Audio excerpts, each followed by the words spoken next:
Hello, everyone. One of the most dramatic endings to date for House of the Dragon's second season, Episode 1, has significant ramifications for the remainder of the run. The first episode is very much what one would expect. In keeping with the conclusion of House of the Dragon Season 1, this episode, like many others in the series, focuses on laying the groundwork for the events that will progressively take place in the upcoming episodes. That is accurate for the most of its duration before, well, everything changes. In the epilogue, Daemon Targaryen makes plans to murder Prince Aemon Targaryen with two Red Keep employees who go by the names Blood and Cheese in the novel, but whose identities are not mentioned. However, they naturally choose the wrong Targaryen prince, brutally killing Jaehaerys, the son of Aegon and Helaena, and making sure the dance of the dragons never ends. Blood and Cheese manage to slip past King Aegon and inside the Red Keep, but they are unable to locate Aemond, not that they looked very hard, really. Ultimately, they slay Prince Jaehaerys while holding Helaena at knife point, making off with the child's head while his mother escorts Jaehaera, his sister, to safety. It's a terrifying experience that raises some important issues. When Daemon gave Blood and Cheese the command to assassinate Aemon Targaryen, he meant it very clearly. What if they are unable to locate him? Is an intriguing subject that the show surprisingly chooses not to address. When Daemon asks this question, the show cuts away from him.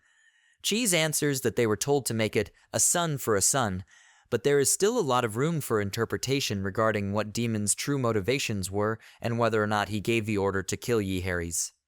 "I want Aemon Targaryen," said Rhaenyra, the one who finally got Daemon to act. She was unaware of the devastation that would ensue from his attempt to give that. Though he might have been attempting to bring about a victory, this will probably be perceived as a defeat. Rhaenyra will be held accountable for Jaehaerys' demise, which will be a major blow to her hopes of gaining the favor of the people in Westeros. After Aemond killed Lucerys, Rhaenyra appeared prepared to destroy the world. Now, though, in order to keep things from getting worse, she might have to try to get calmer heads to prevail. That will eventually out to be an ineffective endeavor, beyond the capacity of even her to continue. No one will comprehend more than Rhaenyra just how heinous a crime has just been perpetrated.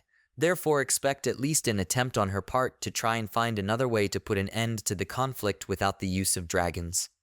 The monarch himself is one individual who is less involved in all of this. He appears in a completely different kind of scene near the end of House of the Dragon Season 2, Episode 1. He is sitting on the Iron Throne, getting wasted, and laughing and joking with his friends. It stands in stark contrast to both Rhaenyra's story and what is happening around him, setting up a counterpoint to the impending murder. She is inconsolable and grieving after losing her son at the start of Episode 1. On the Iron Throne, he laughs at the end, not realizing he's going to lose his. It's a clever parallel that highlights how unfit Aegon was to rule and how Blood and Cheese would compel him to reform.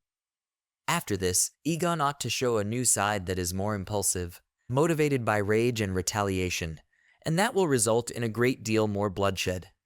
Before all the mayhem, there is one more poignant scene in which Alicent Hightower lights candles in remembrance of those who have passed away.